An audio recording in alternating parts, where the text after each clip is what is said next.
जय हिंद दोस्तों, कैसे हैं आप सभी। उम्मीद करता हूं बहुत अच्छे होंगे और एग्जाम्स की तैयारी में भी मन लगाकर खूब डट के लगे हुए होंगे। जब भी हम कोई चैप्टर समाप्त करते हैं तो हमेशा कहते हैं कि यह चैप्टर अब मेरी तरफ से समाप्त हो रहा है। यदि आपकी कोई क्वेरी रह जाती है, यदि आपके पास कोई प्रॉब्लम है, तो आप हमें चाहे मेरे इंस्टाग्राम चैनल, चाहे फेसबुक पेज, चाहे Telegram channel commerce with Vedashira, या फिर मेरे यूट्यूब में ही कमेंट बॉक्स में आकर के अगर अपनी प्रॉब्लम आप मेरे साथ शेयर करते हैं तो मैं अपनी सामर्थ्य अनुसार हमेशा उसे सॉल्व करने का प्रयत्न करता हूं। और इसी प्रयत्न के सिलसिले में आज एक बच्चे की रिक्वेस्ट पे हम एचपीएस फाइनेंशियल अकाउंटिंग में हायर परचेज सिस्टम को फिर से स्टार्ट करने जा रहे हैं। और यहाँ हम लोग देखेंगे दो प्रैक्टिकल प्रॉब्लम अलग अलग वीडियो में। आज वाले वीडियो में एक प्रैक्टिकल प्रॉब्लम देखेंगे जो कि इंश्योरेंस प्रीमियम से रिलेटेड है। वैसे मैंने जितने भी 7 मेथड हैं हायर परचेज सिस्टम के, वो सब फाइनेंशियल अकाउंटिंग के प्लेलिस्ट में आपको वीडियोस अलग अलग नाम से अलग अलग मेथड से मिल जाएंगे। लेकिन फिर भी मैंने मेथड्स के बाद में अलग से कोई वीडियो नहीं दिया था, केवल डिफॉल्ट इन पेमेंट दिया था। तो इंश्योरेंस प्रीमियम और फ्री मेंटेनेंस के 2 वीडियो में फिर से दूंगा। तो फ्री इंश्योरेंस की बात, आज इंश्योरेंस प्रीमियम की बात करेंगे आज अपने इस वीडियो में। देखो, सबसे पहले इंश्योरेंस प्रीमियम होता क्या है। जब वेंडर, जैसे एचपीएस शुरुआत में ही बताया मैंने कि एचपीएस है क्या, तो कुछ लोग ऐसे होते हैं जिनके पास में फंड का अभाव होता है, लैक ऑफ फंड की कंडीशन में वो बिजनेस को कैसे स्टार्ट करें, ये प्रॉब्लम है उनके पास। तो एक सिस्टम आया, हायर परचेज एग्रीमेंट आया 1972 के अंदर, और उसके तहत वेंडर और परचेजर एक एग्रीमेंट करते हैं और उस एग्रीमेंट के तहत पर परचेजर एसेट्स को ट्रांसफर कर देता है, वेंडर एसेट्स को ट्रांसफर कर देता है परचेजर को। इससे क्या होता है, परचेजर एसेट्स को यूज करने लग जाता है, प्रोडक्शन करने लग जाता है, प्रॉफिट अर्न करने लग जाता है। जब उसे प्रॉफिट आने लगता है तो उसी प्रॉफिट में वेंडर का शेयर जो बनता है इंस्टॉलमेंट के रूप में, वो धीरे धीरे उसको पेमेंट करता रहता है टाइमली। जब लास्ट इंस्टॉलमेंट का पेमेंट कर देता है परचेजर वेंडर को, तो एसेट्स की ओनरशिप ट्रांसफर हो जाती है परचेजर के पास। और लास्ट पेमेंट से पहले जितना भी पेमेंट किया गया उस टोटल पेमेंट को एसेट्स का हायर माना जाता है। अगर किसी भी इंस्टॉलमेंट के पेमेंट करने में कोई भी डिफॉल्ट करता है परचेजर, तो वेंडर एसेट्स को वापस ले लेता है। ये कंडीशन है एचपीएस की। तो यहां पर एक चीज मूल में आती है, मतलब बेसिक चीज ये है कि वेंडर एक शॉर्ट पेमेंट के आधार पर ही एसेट्स ट्रांसफर कर देता है, यूज करने का राइट ट्रांसफर कर देता है परचेजर को, बदले में इंटरेस्ट लेता है। लेकिन इस सुविधा के लिए वो एक अलग से सुविधा शुल्क भी चार्ज करता है और उस सुविधा शुल्क का नाम है इंश्योरेंस प्रीमियम। इसको दूसरे तरीके से कहें तो एसेट्स के अतिरिक्त उसको इंश्योरेंस प्रीमियम देनी भी पड़ती है, क्योंकि कोई एसेट्स परचेज करेंगे तो उस पर प्रीमियम भी जाता है। तो इंटरेस्ट जो लेगा उसमें से ही प्रीमियम दे, या फिर आपसे प्रीमियम अलग से चार्ज करे। तो यहां इस कंडीशन में प्रीमियम अलग से चार्ज करी जाती है। अब क्या एंट्री होती है इसके लिए परचेजर और वेंडर की बुक में, कैसे अकाउंट तैयार किया जाता है, क्या और कहां इसका इफेक्ट होता है और कैसे कैलकुलेशन होती है, सब कुछ समझ लेंगे अपने इस वीडियो में। तो देखो, सबसे पहले बात आती है कि इंश्योरेंस प्रीमियम जब होगा तो इसका इफेक्ट किस अकाउंट में होगा। तो भाई, इसका इफेक्ट सिर्फ 2 अकाउंट में होगा। अगर हम लेजर कर रहे हैं परचेजर की बुक में, तो हायर वेंडर अकाउंट में ये आएगा और किसी अकाउंट पर इसका कोई इफेक्ट नहीं होगा। और अगर ledger in the books of vendor कर रहे हैं, हायर वेंडर कर रहे हैं, तो हायर परचेजर की कंडीशन में ये आएगा और कहीं इसका कोई इफेक्ट नहीं होगा। तो चलिए एक क्वेश्चन इसके आधार पर हम लोग करते हैं। क्वेश्चन के अंदर इंफॉर्मेशन कुछ इस प्रकार से है और क्वेश्चन का पीडीएफ आपको हमारे Telegram channel commerce with Vedashira पे मिल जाएगा और स्क्रीन पे भी क्वेश्चन दिख रहा होगा। क्वेश्चन है, open hire vendors account in hire purchaser's book with the following particulars. The cash price of a machine which is purchased on hire purchase system is rupees 7,000. An amount of rupees 1,000 is paid immediately and the balance is payable in these 3 annual installment of rupees 2,000 each. In addition, 5% interest is charged annually on the balance. Hire purchaser agrees to pay an insurance premium on of one payment annum on the outstanding balance, all the amounts have been paid on due date. 5% का interest charge किया जाता है, 1% का premium देने को तैयार हो गया है परचेजर वेंडर को। तो आइए देखते हैं कैसे कैलकुलेशन किया जाएगा। तो हम लोग करेंगे कैलकुलेशन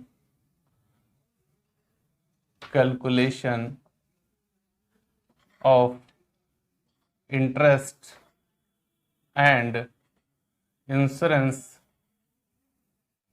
प्रीमियम, इंश्योरेंस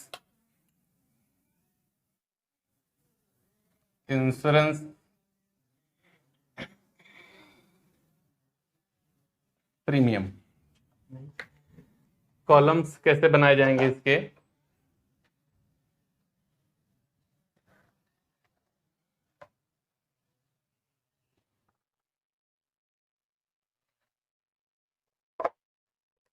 यहां पर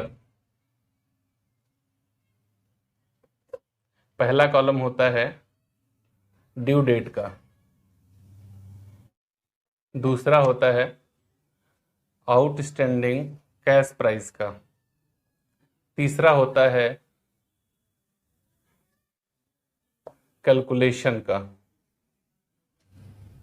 चौथा चूंकि इस कंडीशन में इंश्योरेंस प्रीमियम का भी कैलकुलेशन किया जाएगा। ओके, और उसके बाद में फिर से कॉलम्स हमारे अलग अलग पड़ेंगे। ये मैं आपके सामने इसलिए बना रहा हूं ताकि आपको भी कॉलम्स समझ में आ जाएं। लास्ट कॉलम हमारा होता है इंस्टॉलमेंट का, और इंस्टॉलमेंट में कौन कौन सी वैल्यूज होती हैं? इंस्टॉलमेंट में होता है कैश प्राइस, इंस्टॉलमेंट में होता है इंटरेस्ट, इंस्टॉलमेंट में होगा प्रीमियम, और फिर बनेगा हमारा टोटल इंस्टॉलमेंट। ओके, तो देखो यहां पर इसको हम कैलकुलेशन को दो पार्ट में तोड़ देते हैं। वैसे आप आगे से ऐसा नहीं करेंगे, केवल प्रीमियम में ऐसा करेंगे, क्योंकि प्रीमियम और इसकी दो कैलकुलेशन हो गई है ना। अदरवाइज एक एक कॉलम ही रखेंगे। तो ये कॉलम होंगे हमारे due date, outstanding cash price, यहां पर कैलकुलेशन ऑफ, यहां इंटरेस्ट का कैलकुलेशन करेंगे हम लोग, और यहां पर इंश्योरेंस प्रीमियम का। यहां ये कॉलम हमारा इंस्टॉलमेंट का होगा,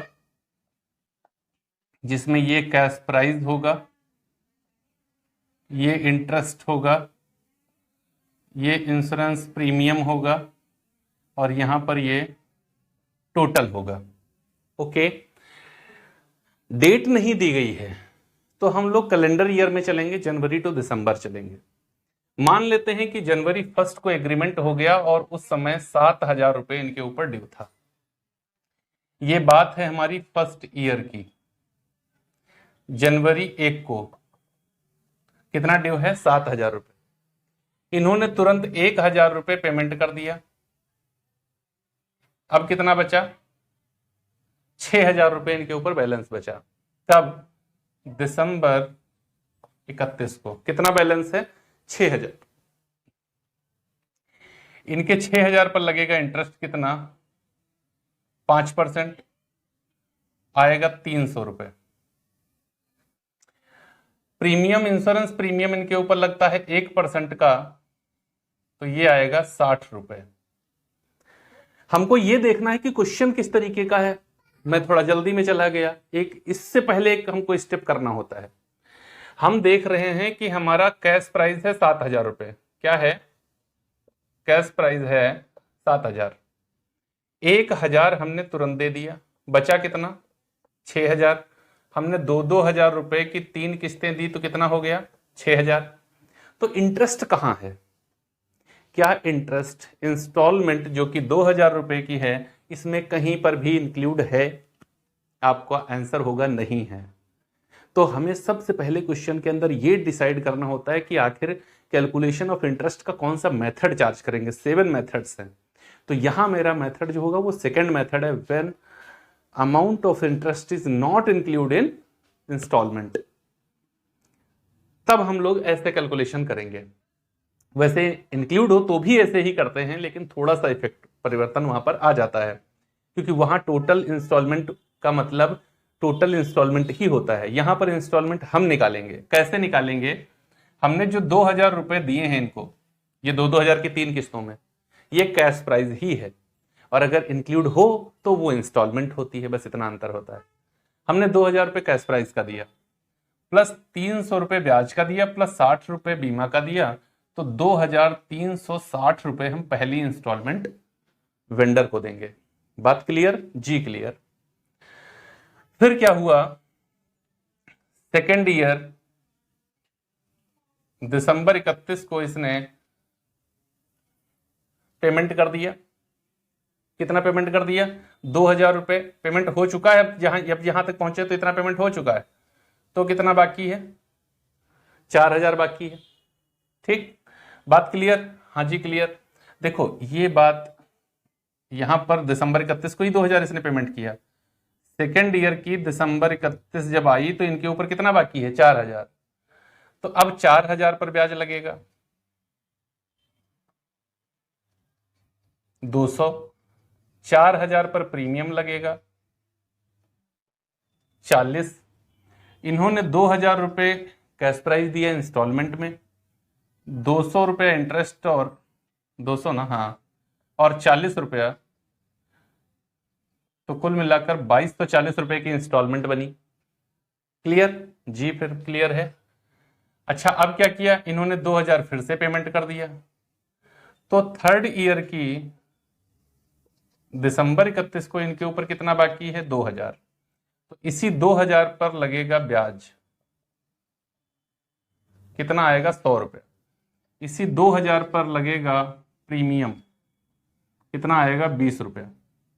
इन्होंने दिया है 2,000 रुपये इंस्टॉलमेंट में कैश प्राइस, 100 रुपये का ब्याज और 20 रुपये का प्रीमियम, कुल मिलाकर 2,120 रुपये इन्होंने तीसरी और फाइनल इंस्टॉलमेंट दे दी है। क्या ये बात आपको समझ में आ गई है?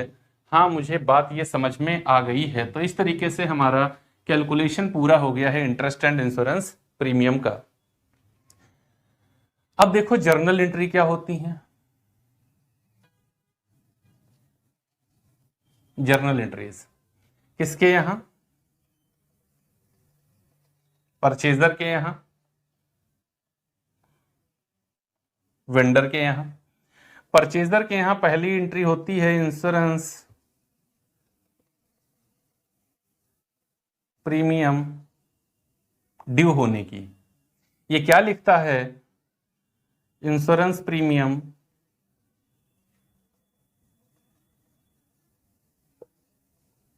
Account debit to hire vendor. Okay, दूसरी एंट्री करता है पेमेंट की, पेमेंट ऑफ इंश्योरेंस प्रीमियम। तब जब पेमेंट करता है तो क्या लिखता है? Hire vendor debit to bank account. Okay, तीसरी एंट्री क्या करता है? पीएल में ट्रांसफर करता है। तीसरी एंट्री पीएल में ये अमाउंट ट्रांसफर करता है, तो वो हम यहां लिख रहे हैं transfer to PL. Insurance premium इसके लिए खर्चा है, तो जब खर्चों के लिए कभी भी बनाया जाता है ट्रांसफर पीएल में किया जाता है, तो पीएल अकाउंट हमेशा डेबिट होता है। तो PL account debit to insurance premium. ऐसे 3 एंट्री होती है इंश्योरेंस प्रीमियम की कंडीशन में परचेजर के यहां। तो देखो ये एंट्री तो हम अलग से करेंगे और इसको भी मिला सकते हैं, क्योंकि यही एंट्री तो होती है इंटरेस्ट ड्यू होने के लिए। इंटरेस्ट ड्यू होने पर आप एंट्री क्या करते हैं? Interest account debit to hire vendor, यही लिखते हैं ना। तो अब हम लोग जब इंश्योरेंस प्रीमियम आ जाएगा तो क्या लिखा करेंगे पूरी entry, interest account debit insurance premium account debit to hire vendor. क्या लिखा करेंगे, insurance premium account debit interest account debit insurance premium account debit to hire vendor. और पेमेंट करते समय तो ये जब हम ये लिखेंगे hire vendor debit to bank, तो इंश्योरेंस प्रीमियम ऑलरेडी इंक्लूड है हमारे इस बैलेंस में, तो इसको अलग से नहीं लिखेंगे, एक ही साथ लिख लेंगे। तो एंट्री अलग नहीं करनी पड़ेगी, उसी एंट्री में इसको कंबाइन कर देंगे। बात क्लियर जी? क्लियर। यही एंट्री जब वेंडर अपने यहां लिखेगा तो पहली एंट्री ये लिख रहे हैं hire insurance premium account debit to hire vendor, वो लिखेगा हायर परचेजर,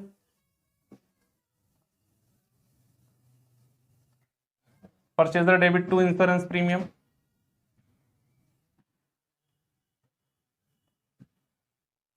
ओके, ये लिख रहे हैं हायर वेंडर डेबिट टू बैंक, वो लिखेगा vendor debit bank account debit to hire purchaser, bank account debit to hire purchaser.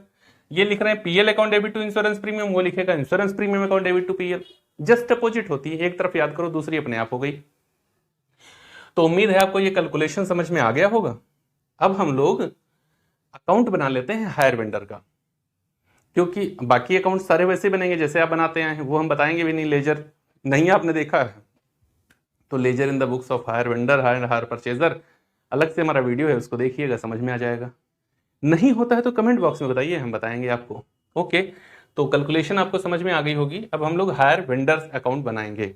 Column बन चुका है, date particulars JF amount, date particulars JF amount, starting first year and first year.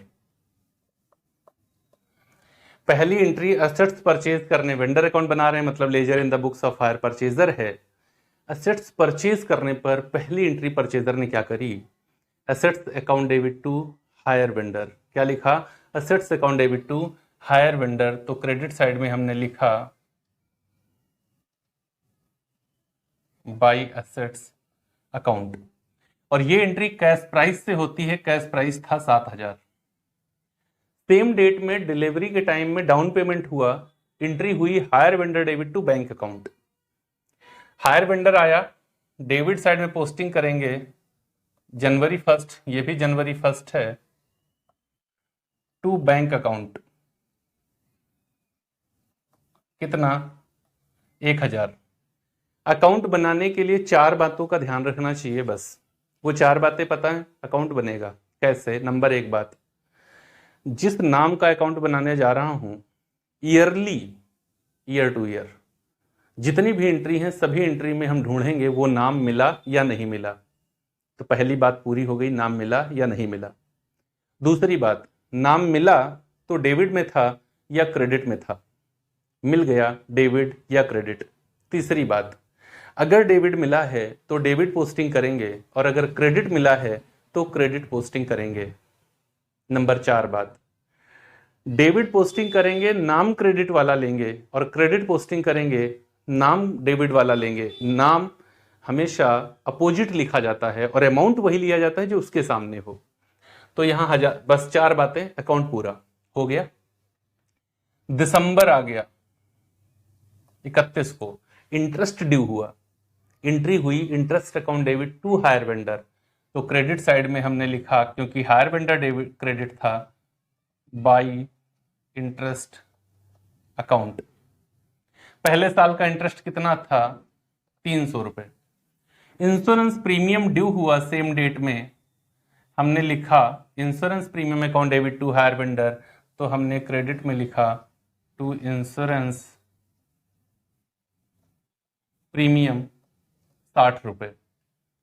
उसी वर्ष हमने higher vendor को फिर से payment किया, कब, दिसंबर 31 को, hire vendor debit to bank account 2,360 रुपए।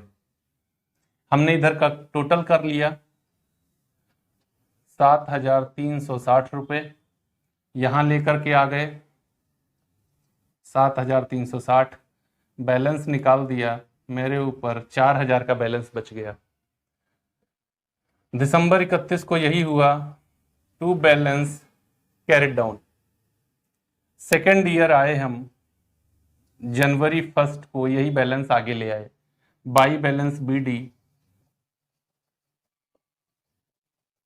कितना, 4000।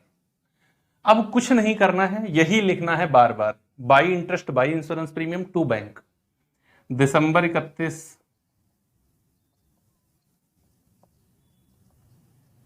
बाई इंटरेस्ट अकाउंट 200 रुपए का इंटरेस्ट, बाई इंश्योरेंस प्रीमियम 40 रुपए, टोटल किया 4240। यहां पर सेकेंड ईयर दिसंबर 31 टू बैंक अकाउंट 2240, यहां 4240, डिफरेंस निकाला 2000 का बैलेंस बचा। 31 दिसंबर को इसको मैंने कैरी डाउन कर लिया। नेक्स्ट मतलब थर्ड एंड लास्ट ईयर जनवरी 1 को हमने इसी को बाई बैलेंस BD किया 2000। सेम दिसंबर 31 को हमने इंटरेस्ट फिर से लगाया, कितना इस बार 100 रुपए का, और दिसंबर 31 को हमने इंश्योरेंस प्रीमियम दिया कितना, 20 रुपए का। हमने टोटल किया 2120, और थर्ड ईयर आकर के दिसंबर 31 को हमने last instalment to bank account करके 2120 रुपए पेमेंट करके पूरा हिसाब बराबर कर दिया। लास्ट ईयर में आकर के हमारा अकाउंट बराबर बंद हो जाता है। तो जब इंश्योरेंस प्रीमियम आएगा तो इस तरीके से हायर वेंडर अकाउंट में थोड़ा सा चेंज आएगा। पहले हम लोग by assets by interest to bank करके लगाते थे, इस बार थोड़ा सा इंश्योरेंस प्रीमियम बढ़ा। एंट्री को कैसे मर्ज करना है वो मैंने आपको बताया, क्या होता है इंश्योरेंस प्रीमियम वो बता दिया, किस अकाउंट पर इफेक्ट होता है वो बता दिया, अकाउंट कैसे बनता है वो बता दिया। मतलब इंश्योरेंस प्रीमियम खत्म। इंश्योरेंस प्रीमियम कोई कंडीशन ऐसी नहीं है कि स्पेसिफिक क्वेश्चन में ही आएगी, किसी भी क्वेश्चन के अंदर इंश्योरेंस प्रीमियम को जोड़ा जा सकता है और इसका कैलकुलेशन इजीली किया जा सकता है। उम्मीद है ये क्वेश्चन आपको बहुत अच्छी तरीके से समझ आ गया होगा। अब अगर और अपने दोस्तों को समझाना चाहते हो तो शेयर करने से अपने आप को मत रोकना। और लास्ट में मैं यही कहूंगा, अगर वीडियो अच्छा लगा तो like comment share and subscribe की जिम्मेदारी आपकी है, और मेरा यकीन ही नहीं पूर्ण विश्वास है कि आप अपनी जिम्मेदारियों का निर्वहन जरूर करेंगे। हम लोग मिलेंगे अपने अगले वीडियो में और वहां देखेंगे फ्री मेंटेनेंस से रिलेटेड एक प्रैक्टिकल प्रॉब्लम। तब तक के लिए जय हिंद दोस्तों।